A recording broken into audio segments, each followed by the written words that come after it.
Jerusalem. Vice President Pence wrapped up a four-day Middle Eastern tour Tuesday with a visit to one of Judaism's holiest sites, a symbolic end to a trip that has further enhanced the administration's relationship with Israel, but apparently widened a split with the Palestinian leadership. Prospects of reigniting the Israeli-Palestinian peace process, a goal that Pence has said he believes is still achievable, seemed more elusive than ever Tuesday. A senior White House official told reporters that there has been no contact with the Palestinian leadership since President Trump's announcement on Dec. 6 formally recognizing Jerusalem as Israel's capital. Pence was warmly welcomed by Israelis, meeting with Prime Minister Benjamin Netanyahu and speaking before lawmakers at the Knesset.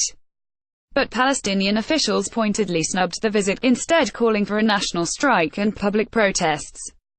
In Gaza, Ismail Haniyeh, head of the militant Palestinian faction Hamas, said Pence was not welcome. He called on all Palestinian factions to unite and agree on resistance in all forms.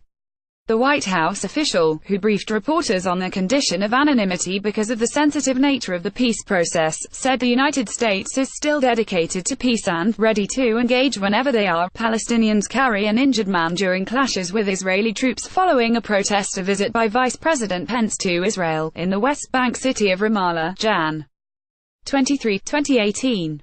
Photo Majdi Mohammed. He said that even though the U.S. now recognizes Jerusalem as the capital, the Trump administration holds that the specific boundaries of Israel's sovereignty over Jerusalem is to be worked out between the parties and is a final status issue.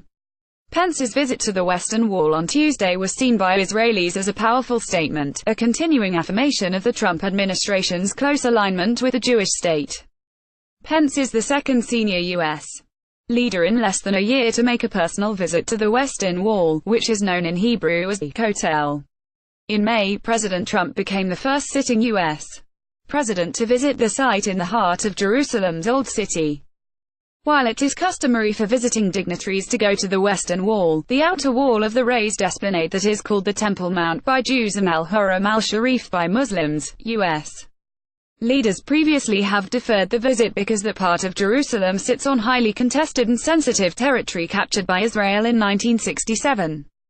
A statement from the Western Wall Heritage Foundation, which manages the holy site, said Pence recited psalms and slipped a private note into the wall, a customary practice for Jews who believe it is a place where God is listening. When an Israeli journalist asked him how he felt, the vice president said, inspired. Pence's 2-day stay in Israel, he visited Jordan and Egypt earlier in the trip, was received enthusiastically by Israeli leaders, who in recent years had been used to a more critical approach from the Obama administration. Vice President Pence proved again his true friendship with the Jewish people and the State of Israel, said Israel's Minister of Intelligence and Transportation, Israel Katz. Citing verses from the Old Testament, Pence spoke to Israeli lawmakers in the Knesset.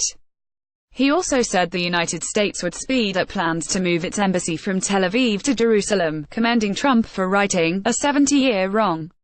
Pence, an evangelical Christian, was a driving force behind the administration's decision on Jerusalem and appeared with Trump as the president made the announcement.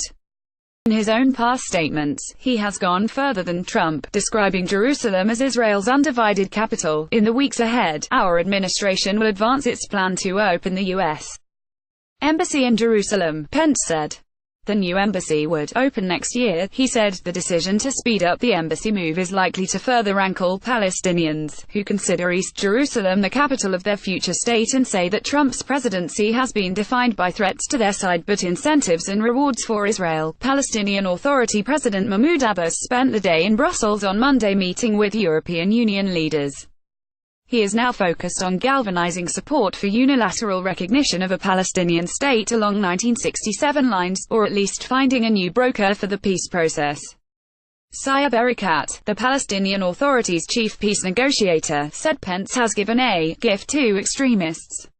The U.S. administration is part of the problem rather than the solution, Erekat said. His message to the rest of the world is clear: violate international law and resolutions, and the U.S.